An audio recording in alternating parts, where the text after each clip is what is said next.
9 things to know start with breaking news. KCPD investigating the city's latest killing at an apartment off of 25th and Benton Boulevard.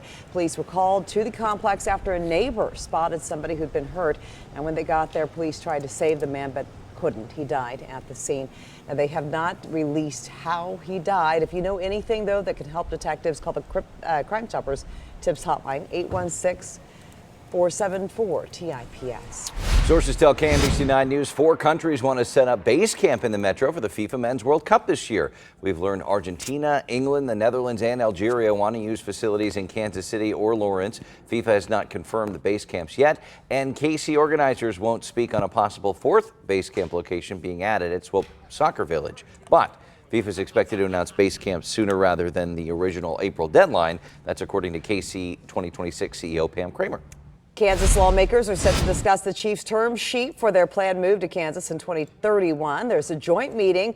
It's at the state capitol to review the deal with both the House and Senate Commerce committees. Last month, the team announced plans to use star bonds attached to sales tax revenue to move across the state line.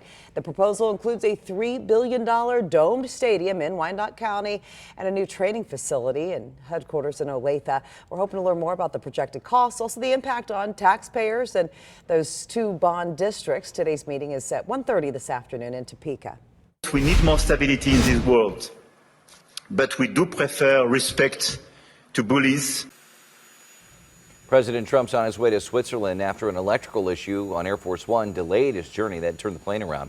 He is attending the World Economic Forum in Davos, Switzerland, where he'll no doubt be pressed on his latest tariff threats in his push to acquire Greenland. President says goods from 8 countries will be slapped with a 10% tariff starting next month if countries continue to oppose a U.S. takeover of Greenland. European leaders are pushing back. Today, the U.S. Supreme Court will hear arguments over whether the president has the ability to fire a governor on the Federal Reserve Board of Governors. President Trump tried to fire Lisa Cook last year after accusing her of mortgage fraud. Justices paused her firing till they could review her case. If the Supreme Court sides with the president, that could create precedent for him to fire officials without being challenged in court and let him have more influence on the Federal Reserve, which is known for being an independent body. Could have been a hero that day, a total hero, not an imaginary hero. Closing arguments in the trial of a now former Uvalde police officer expected today. Adrian Gonzalez is accused of not acting quickly enough. Well, when an armed man entered Robb Elementary, that gunman went on to kill 19 students and 2 adults. Yesterday, another police officer testified Gonzalez may have suffered from tunnel vision as he evacuated students rather than confront the shooter. KCK Police Chief Carl Oakman will present a plaque at Banneker Elementary School today honoring fallen KCK police officer Hunter Simoncic.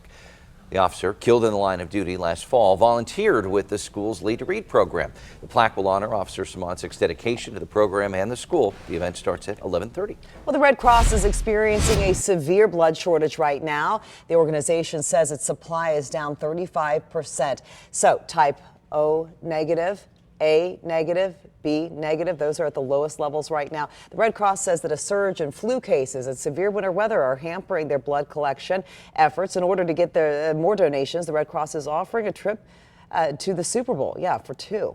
How's that? To enter for a chance to win, just give blood before Monday. Find a blood drive near you at redcrossblood.org. Crews are busy preparing for potential snow and bitter cold this weekend. In Johnson County, crews are going to be out pre-treating the roads with brine. That saltwater mix helps lower the freezing point of water, stop slick spots from forming, or at least delay them as much as you can. GOCO crews treat unincorporated parts of the county, while streets within city limits are handled by city crews. Thankfully, they've got a little time to prepare, and today's not going to be so bad.